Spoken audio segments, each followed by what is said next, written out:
And if you look at the superhero just genre, he's, other than like Hawkeye, he's the only one with no powers. He's the quarterback from the Jets. He's used because I even asked him and Sam Jones who would win in a fight. You were Superman. He goes, no, I would team up with Superman. We go, fight together. And I'm like, that was the whole crux of it, is the bringing all these communities and all the planets together to kind of overthrow the bad guy.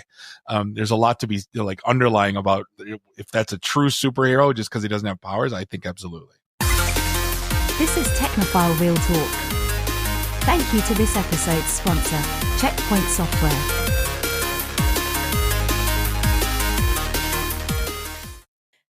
Hi, everyone. Welcome back to Technophile Real Talk. I'm Syya, and this week I've got two really great friends of mine. One new, one not so new, but we're all friends now because why? We're doing Flash Gordon. I know, everyone. Hold up. So before we get the crowd in a frenzy, Bob, Matthew, welcome to Technophile Real Talk. Thank you for having me. It's been a lifelong dream of mine to be on your show, Syya, so I'm thankful for the opportunity. And Matthew's like, yeah, man, where am I? How did I get on this show?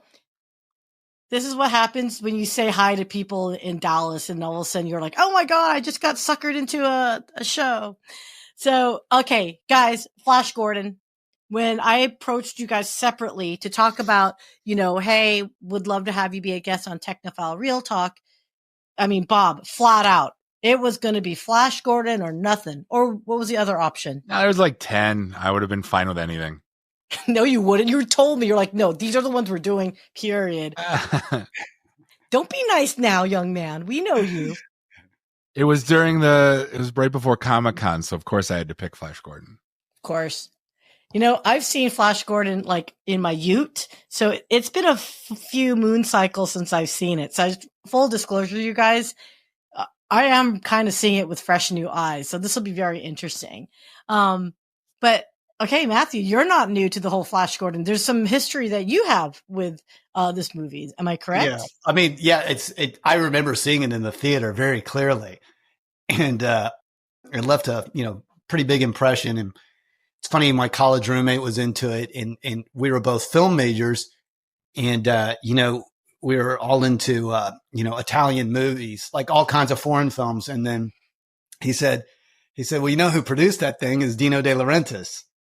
Right. And I was like, oh, really? And he says, that's why the costumes are so crazy. Like, it's kind of funny, everyone, when the movie kind of came out, sort of blew it a lot of there was a lot of high mindedness about the film, like, oh, it's silly and da-da-da, but it's not so silly. It's actually very, it's cutting edge of fashion and style, because the guy that was the costume designer was an Italian costume designer. What was his name? Danilo Donati is the guy's name. And so the guy worked for Fellini and Pasolini, Zeffirelli. These is a big time Italian crew that works with De Laurentiis. And so it's actually a very sophisticated looking movie from a design and fashion standpoint.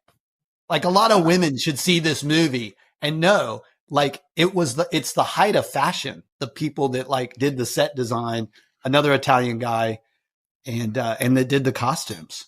So, okay. There's always a deeper story with something like this, right? Who's making it and who's behind it.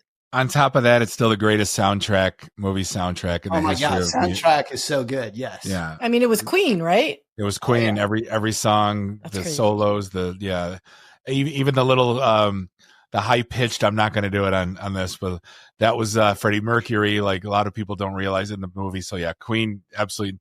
If you haven't watched Flash Gordon, just look at the Hawkman fight scene when the guitar solo kicks in. It's still gives me chills. I just saw it on the big screen and it still gives me chills. Yeah, it's great. It really is. Okay, so I'm going to take you guys, your feedback on that, because I couldn't help but think, just for my first, 100,000 foot view was, it was 1980, and it was, not too long before that was Batman, the TV series. And I thought that was campy, very cartoony. And so that's why I felt like the design of the clothing leaned towards those bright colors that would be, you know, evoking the comic strip. But if you look at 80, that was the same year Empire Strikes Back. So, I mean, it was a very much, it's a, like, if you look at those two movies side by side, it's almost night and day, even though they basically were birthed from the same mind. Literally, they were completely different. You know, Empire was dark, you know, Flash Gordon was colorful, campy, loud, you know. Yeah. I mean, Star Wars, you know, the goal, I think, I forgot who it was that said this, but Star Wars feels like it's a movie from outer space, not about outer space. Flash Gordon is like a movie that's about outer space. Like, well, if you know the history, Lucas wanted to do Flash Gordon. Oh yeah, and didn't get the rights. Yeah. And if you look at like Flash Gordon, it goes back. You can look it on Amazon Prime. They have the 1940s starring Buster Crabbe, the original Flash Gordon series. It was a comic book series. I have a 4 encyclopedia set with all the old newspaper comics. But like this, you know, it goes back to Buck Rogers being the first, I guess, astronaut comic hero, Flash Gordon second. Star Wars was birthed because Lucas couldn't get it. So it's kind of funny. And also that style, Dino De Laurentiis, he had done 2 big comic book. People forget about this. They were comic books before they were movies. He had done 2 very big ones in Italy. One of them was Danger Diabolic, right? Danger Diabolic and Barbarella. Those are Dino De Laurentiis. This was not his first rodeo into the world of sci-fi comic book world. It's just, those are Italian comic books that were also made for adults as well. So he knew what he was doing with the, you know, the costumes and the colors and everything and what he was kind of going for. And those movies are also kind of campy and crazy too, by the way. Okay, well, speaking of people who know what's going on and what's doing, you guys, I know we could be talking forever, but I think we got to get to a clip here. Are you guys ready for our first clip? Let's go. Let's do it.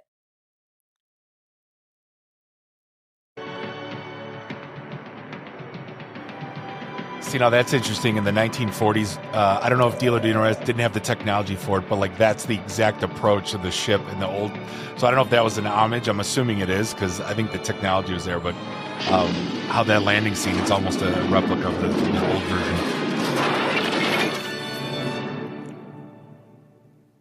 And isn't it ironic? It's kind of like landing on Earth and you're right in front of the White House. It's like you're right in front of Ming's castle. Yeah. Well, I thought he said to pull them into it. I thought they directed it, right, for a safe landing. No tractor beam in Flash Gordon. Get out of here.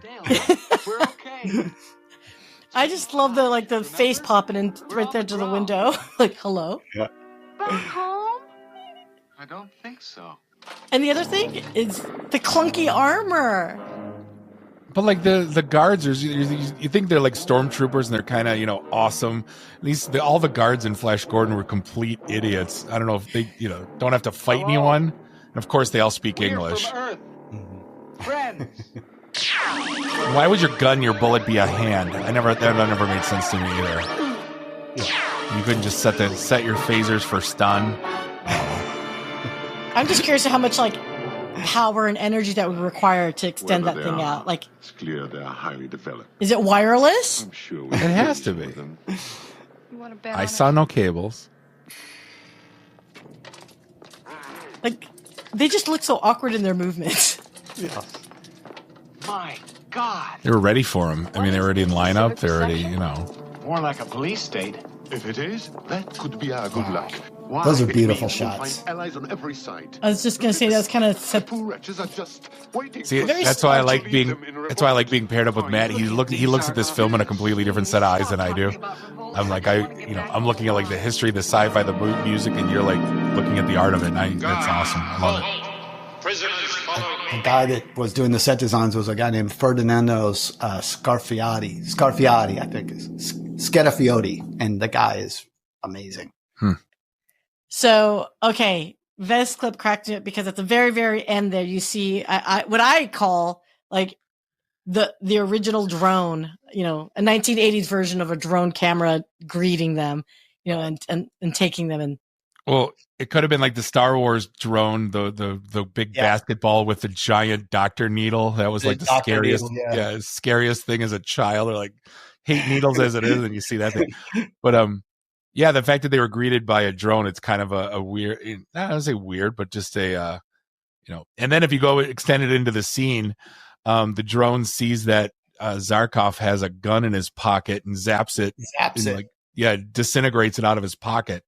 Not like he would have done anything with a 6-shot pea shooter in space, but God love him for bringing a gun to a laser fight. So that one scene alone right there is like, so it heats up the gun and then it dissipates, right? It's like, well, I mean, he didn't feel the heat in the pocket. It didn't affect the materials. Like, what kind of technology would that be? I'm just thinking. I vote disintegration. Boba Fett technology. Lasers. No. Laser would have burnt his coat. Something that detects, it's specific to the metal, right? Magnetic. But now we're getting into a thing. Is there metal on Mongo? I mean, granted, I saw a lot of gold, but like is there metal like there is here? I don't know. On Mongo, it's so passe. I mean, metal is so passe. It's not even paved. They didn't have paved roads. It was all gravel and lava rock. Yeah. Get with the times, Ming. Well, okay, so let's go back to that very first scene, which I thought was really interesting, was their depiction of a spaceship, right? Or a space traveling thing. Yeah, space pod. Right. Space pod, right? I mean, it was just plain white. There's like no controls. There's like I don't know where this professor thought they were going because it didn't look like if you didn't push the foot pedals down, you were going to blow up. That was the whole wait, what? And everyone had to put them. Right. And everyone had to do the foot pedals. If one person didn't do it, they're all going to blow up. So it's kind of But there's no steering. No. These are all, as the producer would say, these details do not matter. Hold on. If I want to go back, I think Munson, they were tracking Mongo, and Munson, who was also Porkins in Star Wars, by the way, for a little bit of reference. Munson had the planet tracked, and they might have plugged the coordinates in. They just didn't acknowledge it, but I'm going to go with that. That's right. Porkins in one movie, Major Eaton. Oh, he was, in Raiders of Lost Ark. He was, yeah. Lucas really liked to make fun of fat people. It's a triple threat. That's just it. Like, we'll just put it out there. He liked to make fun of a large man, I do have the Porkins action figure, so I will. Okay, so bring it back to Flash Gordon. So we're thinking about let's think about just the physical perimeter security of it, right? So I thought it was interesting that it felt like overkill, and at the same time, after this scene, there's a fight, and they have absolutely zero control. Like, if Flash Gordon can beat up so many of these guards, I just kind of wonder if that building is truly secure. Well, if you look at the very end, they turned on the force, or there were 10 billion lasers got fired out of it, and there was a force field around the entire castle. So it is set up for like massive attack. Even though Flash Gordon did fly his the rocket ship through the window. It's totally secure. It's interesting. It's interesting to note that Ming has all the technology. All the other groups, the Hawkmen, everybody else, they all don't have the technology that Ming has. So, what did he use? Fear. What did he use with the ring, though? He basically gave Dale a back rub or a body rub with the ring, and then he froze one of the Arborians. So I don't think it was used for anything else. So it's kind of like you wonder what tapping into the ring, what else he could do with that. Right. But his whole kingdom, it's funny, his kingdom, like you said, it's got these lasers. He's got this, he's got that. He's got robot guards. He's got all of this new technology, but all the other groups, like, they're kind of on the low end. They don't have any tech. They kind of live off the land. So indeed. No, good call. Yeah. Again, it didn't feel very advanced for an advanced society. Right. Or he kept them. It's steampunky. Did I just say that out loud? Don't ban me. Don't give me hate mail. People say steampunk? No, I just did. I haven't said that word in like 30 years. I just used it. I'm judging you, Bob. No, and it's funny because he, part of that technology is that obviously he has the capacity to control the weather on planet Earth. Hot That's why hail. they're even there in the first place, is because Ming is screwing with the weather on planet Earth. And I still don't know what hot hail is to this day. It's cold, but it's hot. Ice, but it's not. Ooh, what chemical would that be? There's got to be some element, you guys, that, hey, our chemistry friends out there, go ahead and just like let us know what would be icy hot. Yeah. Or Ming was a big cloud seeder. Oh my gosh. Oh wait. Do you think he's responsible for the chemtrails then? Yes. Totally. That's so Mongo. And yes, and he cares about people in little 4-seat prop planes. Yes. That's playing quarterbacks and weather girls. What was Dale Arden's job? I forget what her job was. Right. So I think she's supposed to be like real estate or something like that, right? Or something. He steals pilots out of little prop planes. That's what Ming does for fun. That's right. Oh my gosh. I mean, that opening sequence just cracked me up. Well, here's what I don't understand. And guys, I know we didn't see it from this clip, but just talking about the movie in general, was they just met. And then within the first, 10, 15 minutes or 20 minutes of the movie, they're suddenly in love with each other and they can't live without each other. I'm like, did I miss a scene somewhere?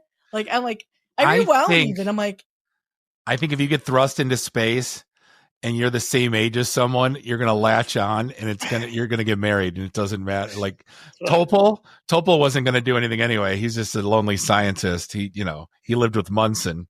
I think it was inevitable. You put anyone, put Tom Brady and Mila Kunis on that Flash Gordon plane, and they're going to fall in love and like, protect me. And you go, oh, Flash. Well, Flash had no problem hanging out with other ladies. Are you kidding me? He might have said he was in love with Dale, but he had an eye. He definitely had a roving eye. We would all leave our wives for Ornella Muti. Let's just put that all on. I'll put that on the record. That is going to be on my tombstone. I will. Well, okay. Another thing too. They are supposed to be Asian characters, right? Ming is, and his daughter. I'm assuming. I looked at the makeup. I'm guessing that she's supposed to. Well, if you look at the one, like if you watch the Buster Crabbe ones in 1940, he was kind of Asian, but he like Ming's Dynasty Asian, but he wasn't. But he was. It was the whole idea of the Orient, especially back then, right, was very exotic and different, and felt like it was on another planet. When he was, I'm blanking on his name. Was it Alex Raymond? Is that right? Who created Flash Gordon? The original? Oh, yeah. See, stumped me too. I don't know. Yeah, I think it's Alex Raymond. Is when he created it, like, I mean, you have to think like the idea to him, the most exotic, human, race was definitely Orient in the Orient. I mean, it definitely is Asian-esque, probably more towards the Chinese, because it felt very Mongol City, like, and this like the armor just kind of felt very like Forbidden City-ish vibe kind of type thing, sure. But anyway, okay. So, what I like to ask you guys on a scale of 1 to 10, as far as from a realistic, this is going to be a fun one. Knowing that they were in a rocket and landed randomly in front of the, the Forbidden City equivalent, on a scale of 1 to 10, how realistic do you think that scene was?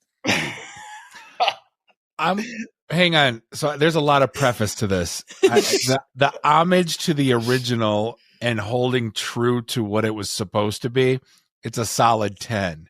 Okay. Realism, it, nobody, like they crashed and they didn't have, they landed and they didn't have their seatbelts on anymore. And they were completely unscathed, no cuts. Hair's perfect. And they're just like, let's pop the door open. What's up? We come in peace. Like, I'm from Earth, And I guess there's oxygen immediately. Yeah. The air. Yeah. None of the guards, like, they all have masks on. So it would be nice to assume maybe we can't breathe this air. But yeah. Okay. So you're saying 10 from OG, but realistically. Paying homage, comic, original. Yes. If this was real life, if you ask Dino, he's going to be like, details do not bother me. Yeah. Do not bother me with the details. Oh, and the other thing too, I thought was funny. So on that opening scene, I thought was funny was, of course, as you're walking in and you kind of like, actually, wait, what was it? Oh, it was after the scene that we didn't review, but was all the women were like in bikinis. And I'm like, of course they're in bikinis. And then right when I said it was when all these other guys were like topless as well. Like, I thought that was funny. The wing people. But anyway. All the Hawkmen. The Hawkmen. Yes. Okay. All right. Are we ready for our second clip, guys? Because I can tell we can keep going if we don't. Let's do it. Let's do it. Awesome. It's a thought of the And of course, Flash knows how to ride or drive a. It's like Randy Quaid I'm sorry, not Randy Quaid. Will Smith. It's like, let's hop in an alien with Jeff Goldblum and let's pilot a foreign space vehicle. Hey, did I call Dale on this? Well, she did give instructions, like left. not going to. Show me On a go-kart. You have to persuade me much better than that. Okay, what accent is she supposed to have? What are you doing? Yeah. Are you That's mad? an Italian. She Let me can't shake go. that. You're diving into She's not good enough to Phrygia. shake that Put her Italian out. accent. Just So tune it's me just into Italian. Dale. And what I really loved is like she was like busy making out with him, and then, well, she's questionable morals. I mean, she does what she needs to do. Clearly, Of course. Yes. Oh, my head. And then now Dale's hungover. Oh, Flash, if it only was you. Is it to assume she did it already with Ming, or she just was No, hungover? no, she's hungover. Yeah, they gave her that drink. I'm with you, Dale. Just concentrate hard and think. And that's the thing. What's up with? Telepathy. Over. Can this be real?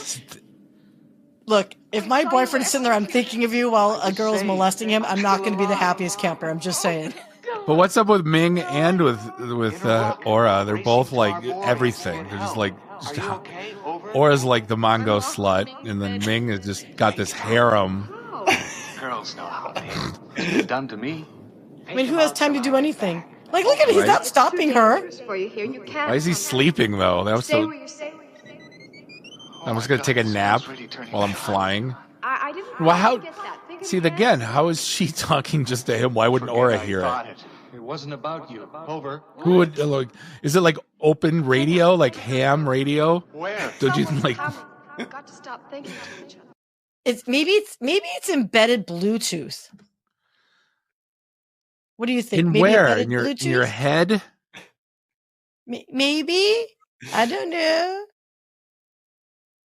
Matthew's like, I have nothing to say to this. Well, no. I mean, it's funny. You know, there's a new sound system that's out there called Atmos. I think it's called Atmos. It's crazy. So you can be sitting right next to somebody in the seat. I've experienced this. It was a guy that I knew that had a lot of money. He got this Atmos sound system. And if we were riding in a car together and I was in the passenger seat and you're driving, the speakers, what they do is they would tune in on specifically my ears. Okay. So I can it's playing a song on the radio, but it's zeroing in on my ears. You don't hear it. And I'm playing it as loud, and I don't have the headphones on. And then you could be listening to something else without headphones. Oh, No idea. Yeah, maybe That would save- there's the answer. It was the Atmos on Mongo. that would save so many marriages. Yes, right. I mean, we need that now. I mean, your wealthy friend probably got the front seat to that, but oh my goodness. Okay, so I love the fact that it reminded me of that cone of silence from Get Smart, that thing coming down. I was like, oh. But did he use that? Was that? But see, like, if he had that to speak to Dale, what did Dale have to speak to him? Do you know what I'm saying? Like, Yeah. The crown on her head? could be. So now, Then wouldn't every girl use that sort of technology if they could walk around with a crown on their head? Oh God. Okay. It's funny. I actually wore like a pretend tiara. Okay, but if you've ever worn a tiara for a lengthy amount of time, it hurts your head, or a headband. Yeah, I not hate when that comfortable. happens. When I wear my Yeah. tiara too long. You know what I'm talking about, right, Matthew? Just saying. Sure. Well, okay, so but maybe her crown could we maybe extend, maybe it would be like a 1980s version of like the Google glasses, but not glasses, but headband. Hmm. Am I projecting too much? Maybe it's just a POTS line that it's invisible POTS line connected to their heads. Like, oh my God. Oh God. You know, I haven't heard POTS in like freaking forever. That's why I Plain old brought it up. telephone. Thank Yeah. you. And the fact that I would remember that's even more depressing. so here's the weird part about that scene is like, I don't want to say his voice was squirrely, but I don't know if you know that wasn't his voice. It got dubbed over. I don't, Matt knows.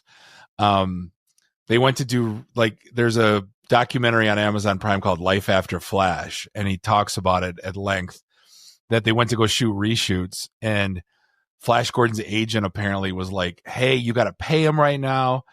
And Dino said basically, if I pay him, you're done. I'll never want to see you again. So they did all the reshoots basically without him and dubbed his voice. It was a Canadian actor's voice.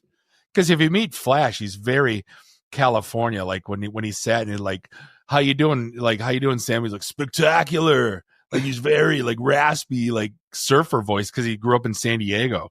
So like and if you look at like the Flash Gordon voice, it's a couple octaves up and it's so it doesn't match like the human, like the man. So it's that it's hard to watch once you've met, because I remember meeting him 14 years ago at a Comic-Con up in Michigan. And when he spoke, this was pre-TED, I was like taken back going, that's your voice?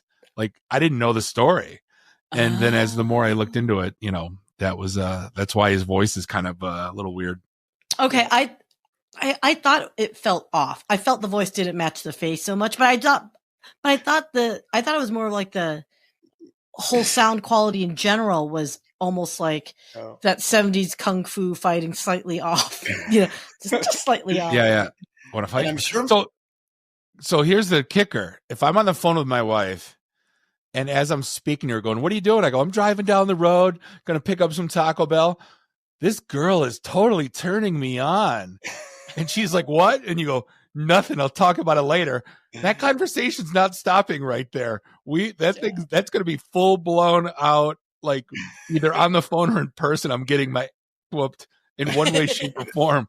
So, I mean, that might lead into the early relationship of Dale and Flash, but like, yeah, that's not flying with any woman. I think that would have led to Dale and Ming immediately. Right. And the first order of business is to obliterate Flash Gordon. I get to rule a kingdom and kiss my.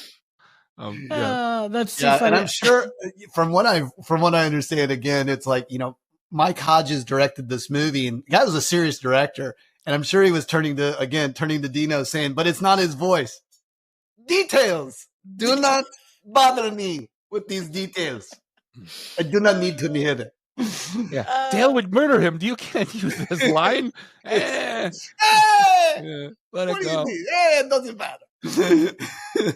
I love it. Oh God, you guys. Okay, so I am having way too much fun, and I can't believe how fast time is flying by. All right, so I don't think we have enough time to do another clip, but to kind of pull us together and to tie it all up is on a scale of 1 to 10, on a reality, technically, could we telepathically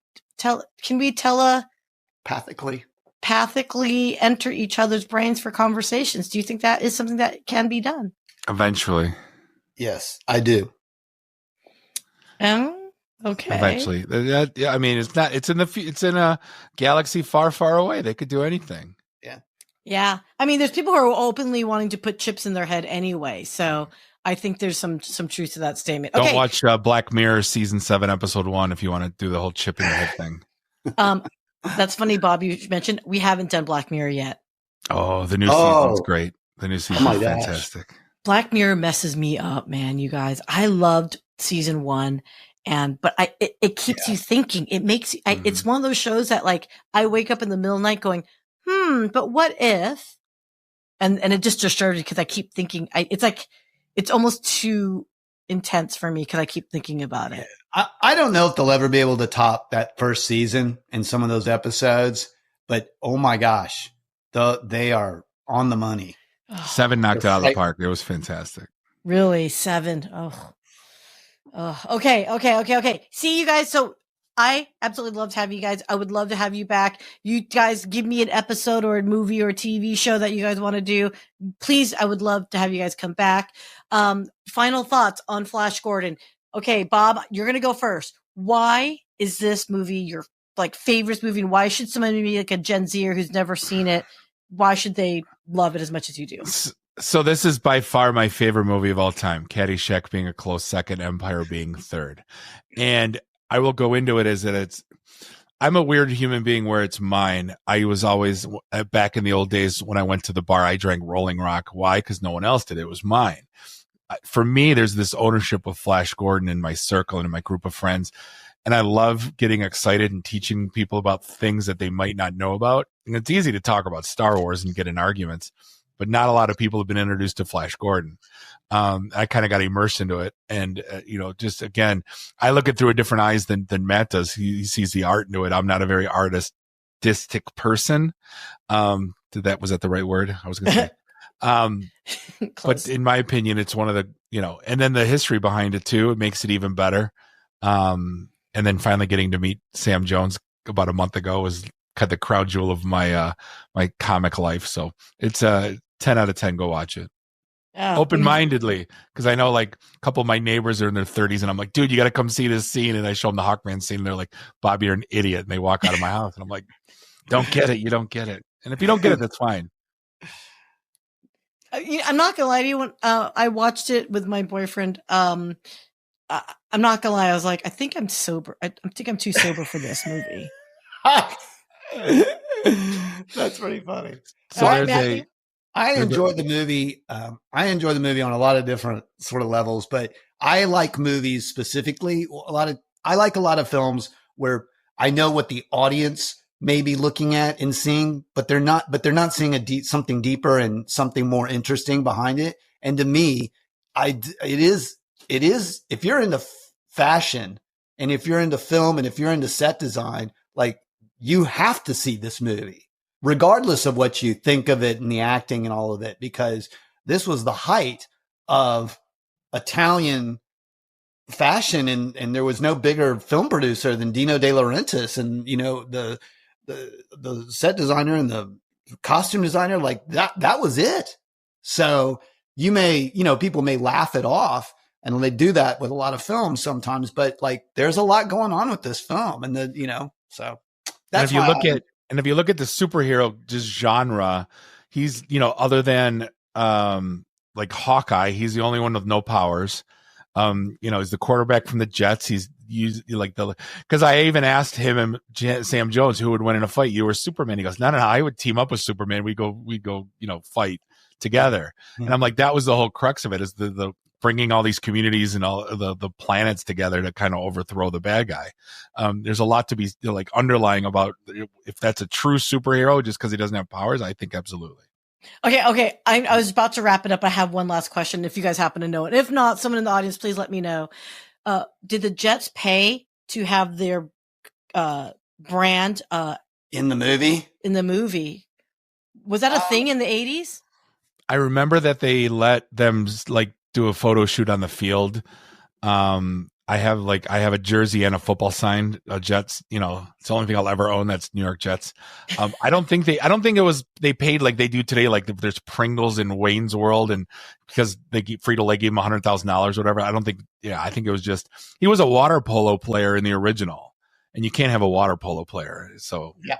And it's funny you bring up Superman, that whole thing with him and Superman. I believe if I can really pulling it out of the vault, I believe there was a comic book from DC in which Superman teamed up with Joe Namath. Intriguing. And, he was the ultimate Jet. And I would say 1980, we're not too far away. We're not too far away from Joe Namath still being that guy was one of the most famous people on the planet. Like he was worldwide huge. People forget that. Yeah. And, we just remember him for trying to kiss Susie Colbert drunk on the sidelines in the 20 years ago. Oh my gosh. I had forgotten about that. Yeah, no, okay. So that's really good to know about product placement and all that. So the Jets benefited if they didn't pay. Someone loved him somewhere. So good on you guys. Don't know you guys are a football team though. So I guess good luck this season. Anyway, is the season over? I'm so bad at this stuff. At any rate, guys, I would love to have you back. We need to have you back. So I'm going to have to force us to wrap up though. So I guess that ends it for another episode of Technophile Real Talk. Until then, we'll see you soon. See ya. Woo, we're done. Yay. Oh, I don't have my soundboard.